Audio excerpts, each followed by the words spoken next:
Hi, welcome to NDE TV. I'm Peggy Robinson. Today's guest is Debora Christy Love, and she's going to share her near-death experience when she was 4 years old. Hi, Hi, Peggy. Good to are see you ready to you. do this? I am. Okay. So just start wherever you like.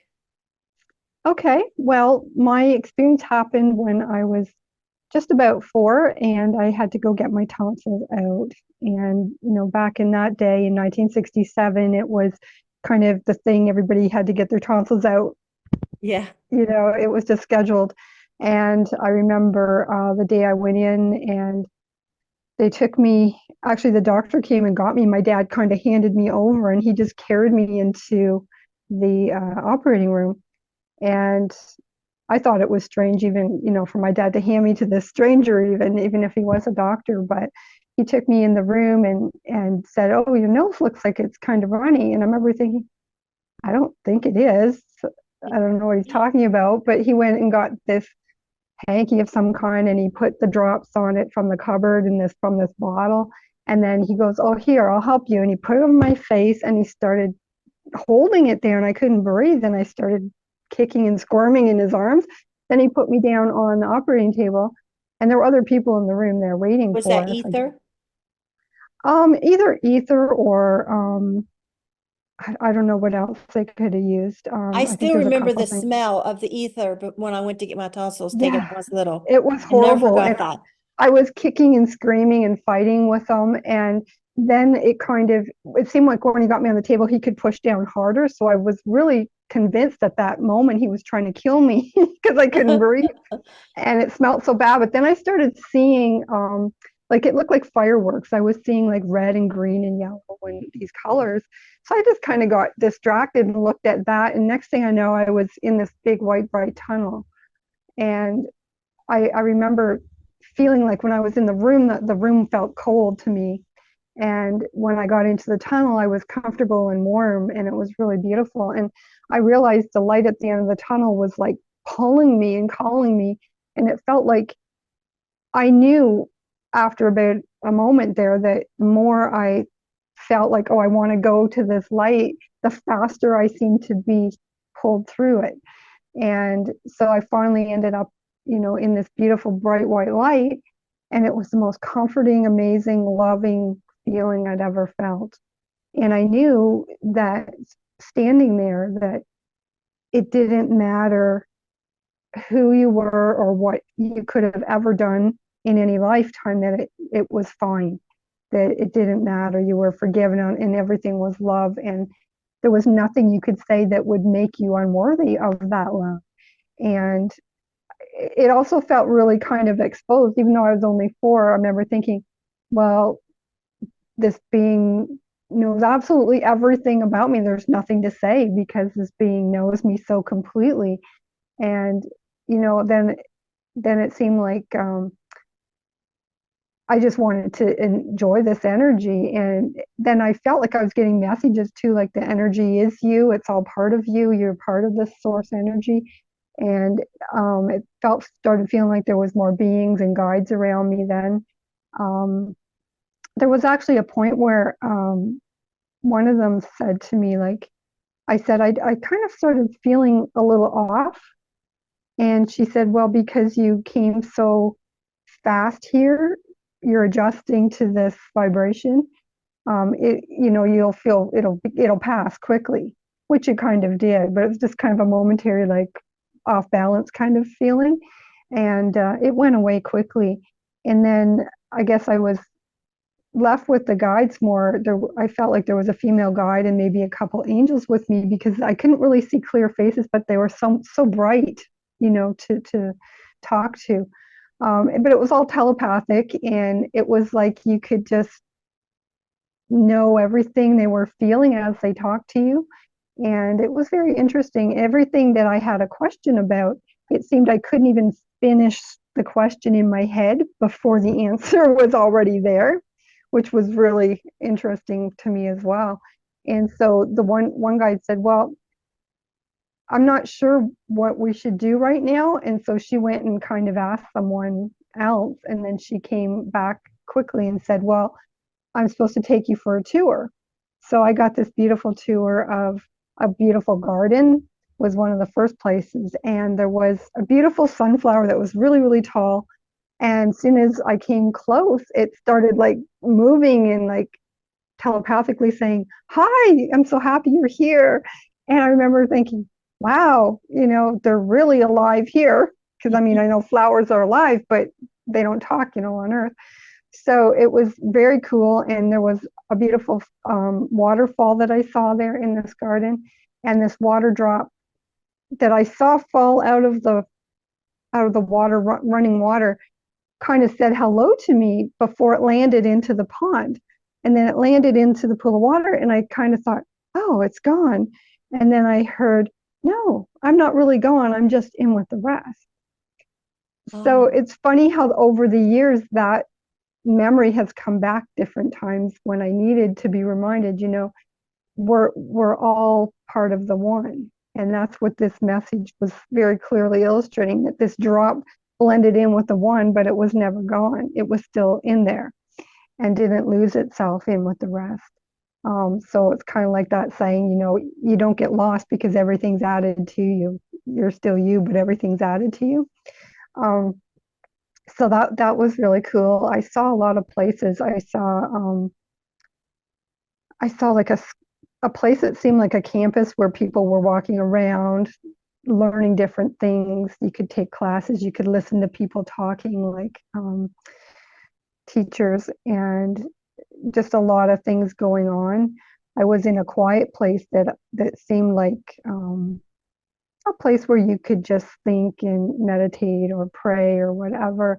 And that's where I think they told me about the music. And I remember she said, well, do you hear the music? And she goes, well, you have to tune in and listen to the music. And I could hear this beautiful angelic music that was like more like feeling it than hearing. You heard it in your head, but you also felt it. It vibrated your whole body, and you could feel the emotions with it and everything. And it was just amazing. And then she said, well, when you don't want to hear it, you just don't pay attention anymore, and it would kind of go away. So um, so you had a body. I seemed to have a body, but yet it was very light. And I mean, I couldn't see myself, but I felt very light and floaty and just experiencing just pure being. I wasn't really remembering my life here, and I wasn't really remembering um, anyone there, because I mean, I was four. I didn't know anybody in this life that had passed yet. My grandparents were all still alive, and so I was just enjoying the experience, and I wasn't remembering, my family here too much. Um, so I think it was just this pure being. I'm just being in the moment and enjoying everything that's going on. But I did feel I was at home. I remember thinking, this is home. This is where I belong. I don't want to ever go back wherever I was before, because this was too good. And at one point I did ask her question. I said, is this heaven? Am I dead? And they didn't really want to answer. She kind of was like, well, what do you think? What do you think about it? And I said, well, I don't know. And in my short memory, I was like, I didn't even think heaven could be this great, because, I just hadn't put a lot of energy in it at four, but I didn't think it could even feel that good, even though you call it heaven. And she goes, well, what did you think it'd be like? And I remember thinking, well, kind of like church was the only thing I could relate to that was, where heaven was mentioned. So I said, well, maybe like church. And then she could realize, at four, I didn't really enjoy church a whole lot. So she goes, well, that wouldn't be heaven, would it? I said, I guess not. Um, so it was interesting. It was kind of just exploring and enjoying it all. Um, I saw a place where there were buildings. Um, What they look like. they were beautiful. They kind of looked like Roman architecture or something. There were places with columns, and it looked really beautiful.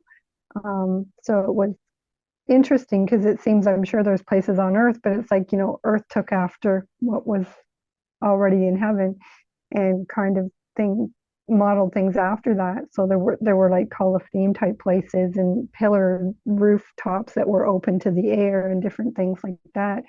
Um, there was a there was a place I remember walking through, like a library sort of, but when you walk through, it was like all the information came to you all at once and you knew everything. I remember walking when I got through, I was like, I think I know everything. And then it started to fade after I got away from it a little bit because I wasn't allowed to keep it. It just was all there and then it kind of faded away.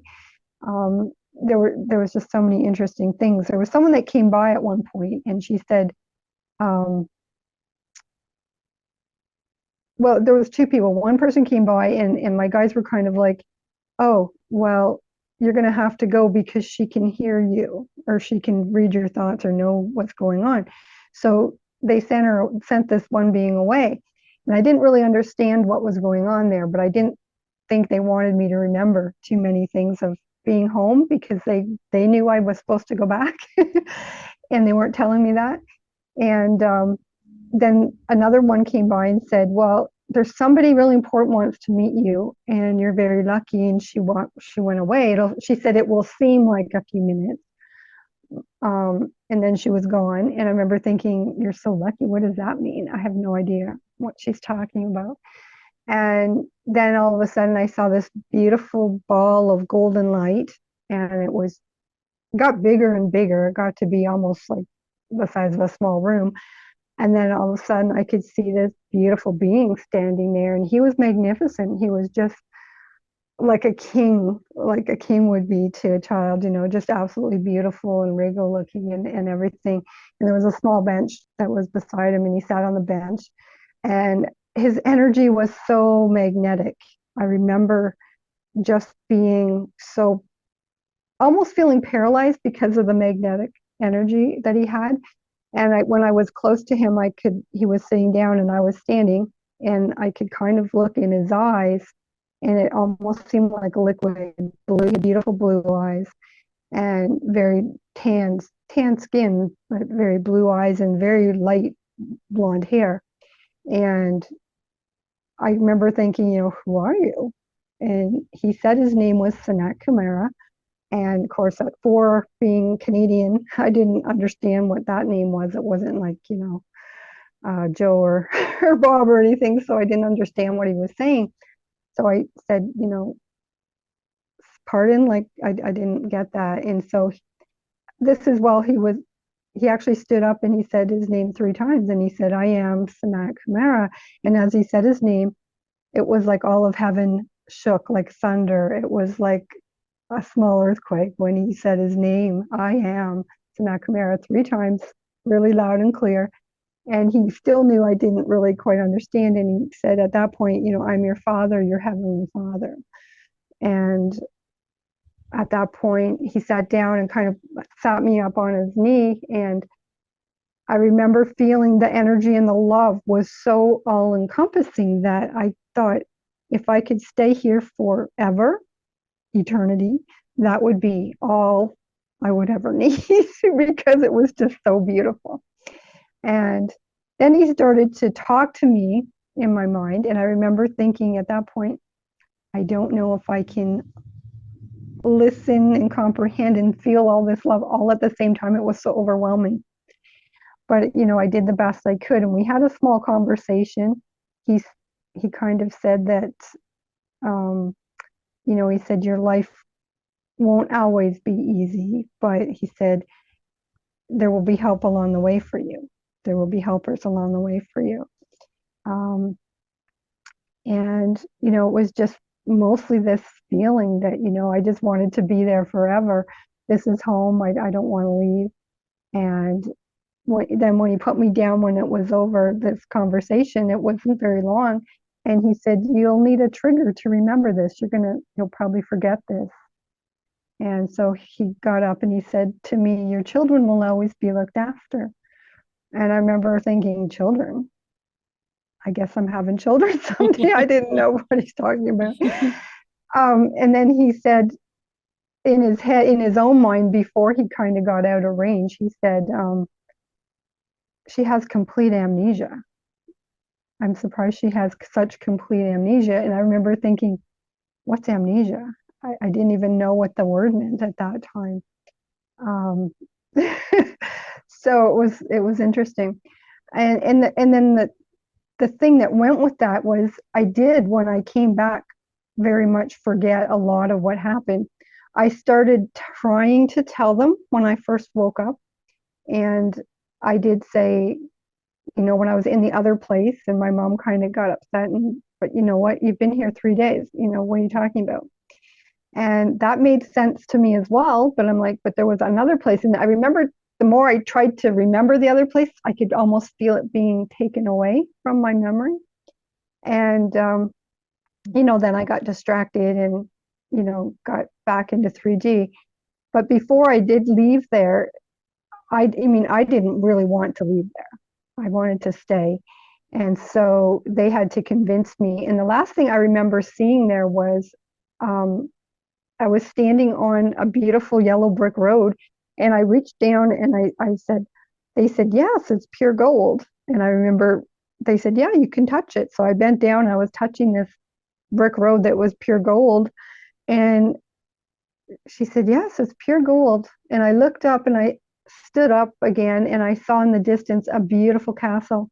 And the castle had lots of turrets on it, and it looked like about maybe a half a mile away or something like that. And it was gorgeous. And I just felt like, oh my gosh, I want to go there so badly. I want to go there. That's home. I want to go home.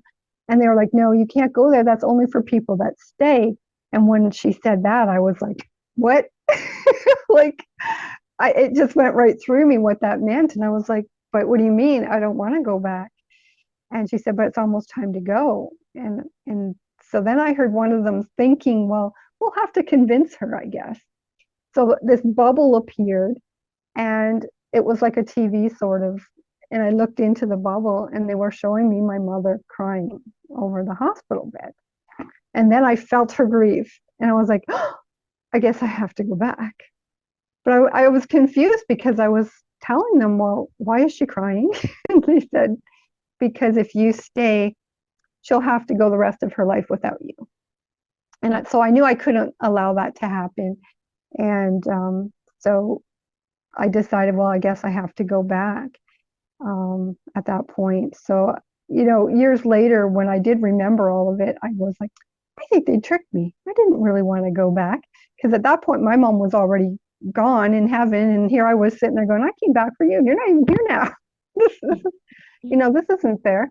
And so how I remembered working with my guide when I was about 40, 38 to 40, I decided I needed to get back to what I remembered as a child. I remember talking to my guide. I remember telling my mom things and then kind of turning it off for a while.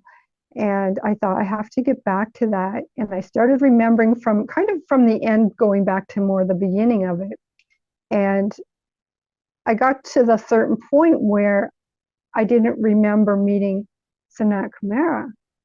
And that's when I took some psychic development classes with a medium that was in my town. And after a while, I had a reading with her, and she knew I had a near-death experience. And so when we were doing the reading, she said, I'm supposed to tell you this. I'm not sure why, but she goes, your children will always be looked after. And I just felt like this zap on my head. And I was like, oh, it just all came flooding back to me. It was like, oh my gosh. And then she said, who did you meet when you had your near-death experience? And I said, God. I said, I don't know. She goes, was it Jesus? I said, no, it wasn't, because he didn't look like Jesus. But I know now that they're very closely related. Sanat Kumara is actually the one we do say the Our Father to, our Father who art in heaven.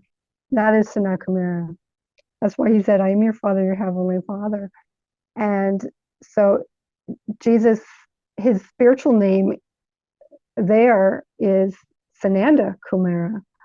So they're very closely related. And so when he even said the Our Father, that was to Sanat Kumara. And so it was just funny how she said, who was it? And I said, God. And of course, I still wasn't clear on the name. So when I decided to find out who this was, I looked up Ascended Masters. and was looking at the picture. I'm like, oh, there he is. Like, there's no questioning the pictures of him. And oh my gosh, that's the name. That's clearly what he said to me, but I was too young to, pick up on something that sounded so unfamiliar to me. Um, so yeah, that's how I remembered that last little puzzle piece. I had remembered all the rest of it. I remembered the castle and waking up in the hospital and seeing my mother actually crying over the hospital bed and thinking, why are you crying? I came back. you know, you shouldn't be crying. And then they took my bed away because I started actually hemorrhaging is what happened. I started hemorrhaging from my throat, nose. And I remember she said, oh, she called them in and I was starting to choke. Because I was laying down and the blood was coming in my mouth and I was swallowing as much as I could and choking. And they came and got my bed and they wheeled it down the hall really fast and put me back to sleep and did more packing or whatever they did. And the next time I woke up, I was in an oxygen tent in the hospital still.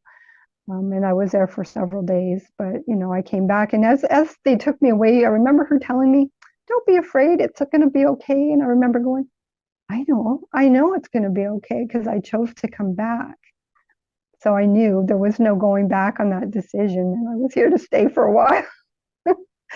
um, but I do remember at one point after being back in the hospital thinking, lifting up my arm and going, oh, I feel so heavy here. It feels so heavy compared to floating around up there.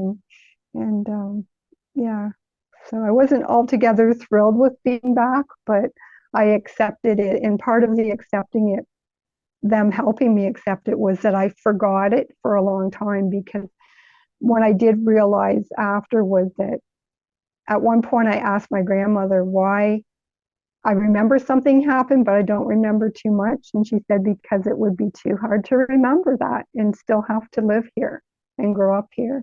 I remember thinking, yeah, you're right. That's why I didn't remember consciously. But the funny thing is, subconsciously, it never goes away. It's always there for you. Yeah. That knowing is always somewhere within you.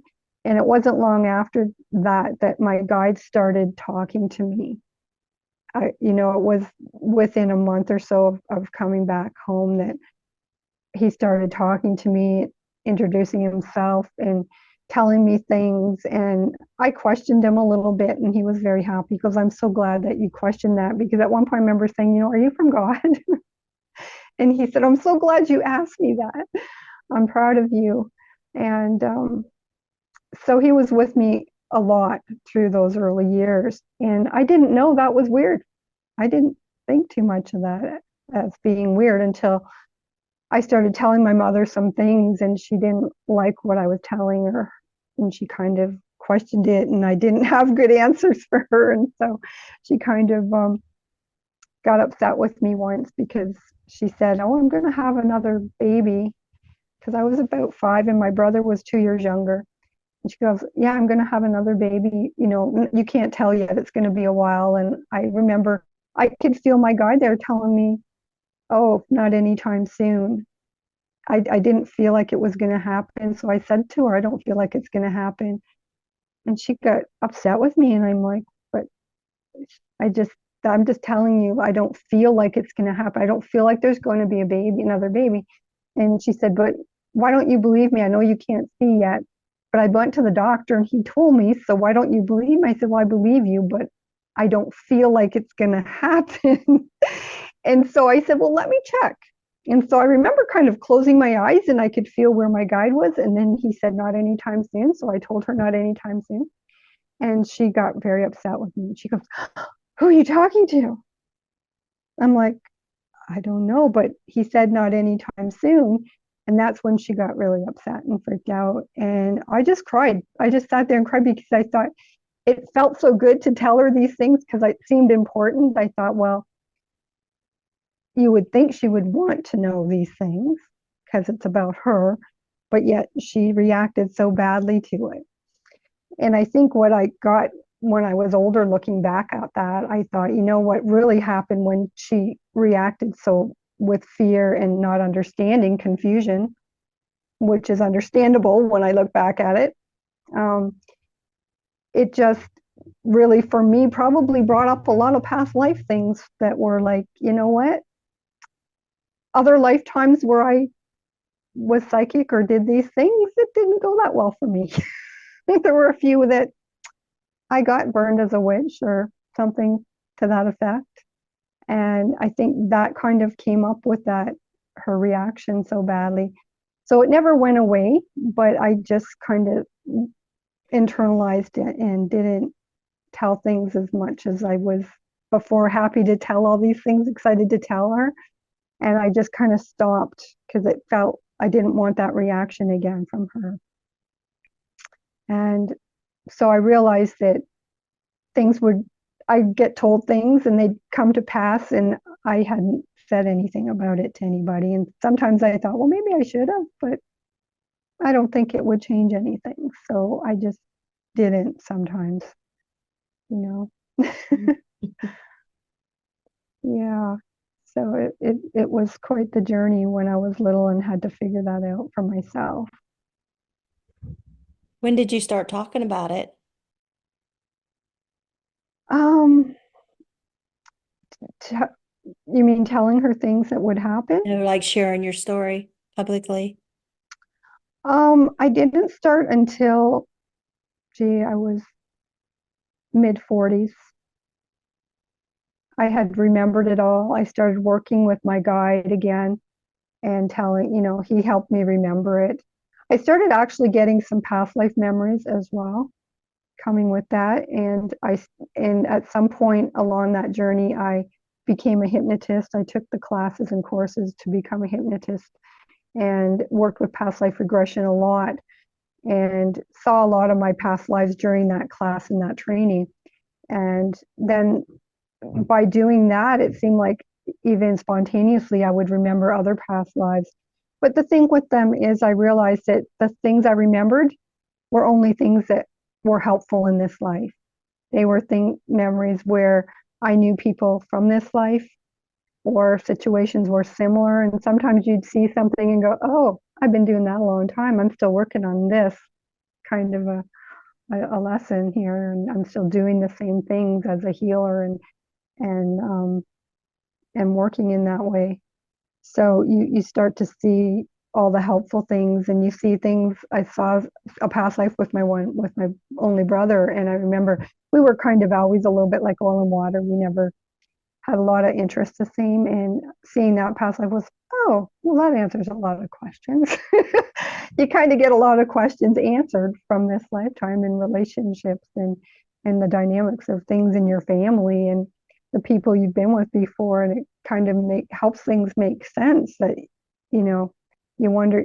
I've even met people where I instantly have this not great feeling about them, and that's not really what I'm normally like. I don't usually prejudge anyone, but it's more of a knowing that something in a past life happened that wasn't good with them, and eventually I'll remember what it is. And I always know that this is a new life. This is another opportunity to correct that and put that behind us. But it does explain where those feelings come from for you sometimes, because it's like, well, where did that come from? That was unlike me to have a bad feeling about someone I've never met before for 2 seconds, And once you find out, it's like, oh yeah, well, that explains it. When did you realize you're a healer? um, when I look back, I think I always had that inclination to be a bit of a healer. There was one time I had, it was kind of like an infection on the bottom of my foot because I was little. I'd run around in barefoot when I was young, and I got kind of like an athlete's foot, and it was very itchy. So I was scratching it a lot, and it got very kind of infected. And it got really sore to the point where I could hardly walk on it one night when I went to bed. And I remember telling my mother, you know what? I'm going to make this go away. And when I wake up, it's going to be gone. In the morning, it's going to be gone. And I actually woke up the next day and it was completely gone. It was completely healed. And I remember being so excited about it and telling her. And I remember she kind of, oh, well, that's really good. I'm glad it's better. And it didn't seem like such a big deal to her. but for me, it was like, it was pretty bad. Like it just looked awful even. And the next day it was completely gone. So it makes me really question how these happen. And now when I think about it, I really think now that there's really just multiple timelines always happening at all the same time. And we can actually change. We can jump them at nighttime when we're sleeping or when we decide, this is what's happening. And so I think in the timeline, I remembered how bad it was, and maybe she didn't quite remember it the same as I did because it didn't seem like such a big deal. But I remember going, wow, I was right. It's completely gone today. I was just over the top jumping around. So, yeah, it's So interesting. do you heal people now or? Well, I do Reiki and I teach Reiki classes sometimes. I've Okay. done a lot over the years. And I took courses in quantum touch as well. And I mean, so it's really just working with universal life force energy, which really is all there is. We're all made of universal life force energy, which to me, that is God. That is all God force life energy. And it's just working with it and knowing that you're part of it and directing it and raising people's vibration, tuning into that pure life force and being a channel for it so that it comes through me without my intentions. My intention is only to give them the energy so their body can do whatever it needs to do with this energy and just stay my intentions out of the way. My intention is to help you with whatever you want to do with this energy and let it flow from there. So some people will have great results and other people it will take longer. Some people are kind of attached to their problems and aren't quite ready to let them go yet, so it might not work as well. But I try to keep my intentions out of it. I'm just there to be the channel for this energy and healing, and their body does all the healing and the life force energy that's God does the healing, and whatever's meant to happen will happen. Okay. So yeah, I don't claim that anyone can be a healer for anyone else but themselves, really. Okay. All right. Well, thank you for sharing your story and coming You're back on. welcome. And um, Yeah. I can put a link to your interview or interviewed you before in the description if people want to hear Okay. another one. Yeah. Yeah, I did write some more about Sanat Kamara because that always seems to be the question that comes up. People don't recognize him, but I did realize there's a passage somewhere in, I believe it's Daniel in the Bible, that says something about the Ancient of Days. So Sanat Kamara is mentioned as the Ancient of Days in the Bible. He's also called Master Venus as well, and I think he's been called the Lord of Eternal Youth. Um, but yeah, he is mentioned a few places. I think in some Indian religions, he's also mentioned and well known as well.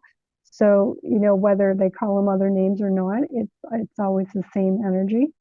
Um, so yeah, he is definitely one of the masters if you look him up, and his picture looked so identical to what I remembered seeing. It was just like, oh, yeah, there he is. That's him. I'll never forget that now that it was, brought back to my memory. Mm. It's awesome. I'll put a link for your book in below too in the description. Yeah, yeah, here's my book. There is Love. I think it's been a couple years since we chatted. So yeah, I have my card deck as well, which came out probably over a year ago now. So it's called There is Love Wisdom card deck. And this Okay. is the cover. So I have a tree of life, and it's interesting the painting I did that came with this. I did the river here, and I put a couple of fish in at the bottom of it. And I remember thinking, I don't even know why I put that in. And it wasn't until months later I was looking at the painting, and I walked by it one day, and I was like, oh, that's the Aquarian age washing out the Piscean age with the fish at the What bottom. kind of cards is that? Yeah, this is my deck of cards. So this is the back of it. And so here is inside. There's 50 paintings. They're all my original art paintings. And Okay. there's messages on them that were guided. And many of the messages are everything I've lived through all the messages are pretty much things I've experienced and lived through from my book. So that's why I called it There Is Love Wisdom Card Deck. Um, so yeah, so it's got 50 paintings and all the guided messages. And really it's to help people really just get in touch with their own guidance, their own higher self. So I have like answered prayer and allowance, and what else do we have? Surrender, uh, spiritual helpers. So there's all beautiful guided messages that took. I only took about 2 days to write them all out, and then I spent several months matching the paintings to the messages, and doing the editing and doing the color, make sure the color was right in the editing, and getting them ready to publish. And so that took quite a while. I decided to go with all the chakra colors so that they're all different colors. Most cards have their own color. So subconsciously they work with each different chakra, whatever the theme of the message is. So they're kind of rainbow colored, which is fun. They have numbers, so the numerology, that the message kind of goes with the number as well. And yeah, so that's all fun to play with and to get messages from. And they work with your own higher self. So when you ask for the message of the day and shuffle, the card will either fly out at you or you will pick the right card because your own higher self is working with you. And I have a CD out called There Is Love, or called Love Will Find a Way. So I have 8 songs that I was given from Spirit as well. And they're all really nice messages within them as well. It's kind of like folk type, ballad type folk songs. Hmm. That's And they're cool on, that you got a CD. yeah, so it's available on Amazon, but you can listen to it on YouTube as well. Okay. Yeah. All right. Well, thank you. You're welcome. All right. Bye-bye. Bye. Have a great day. You too.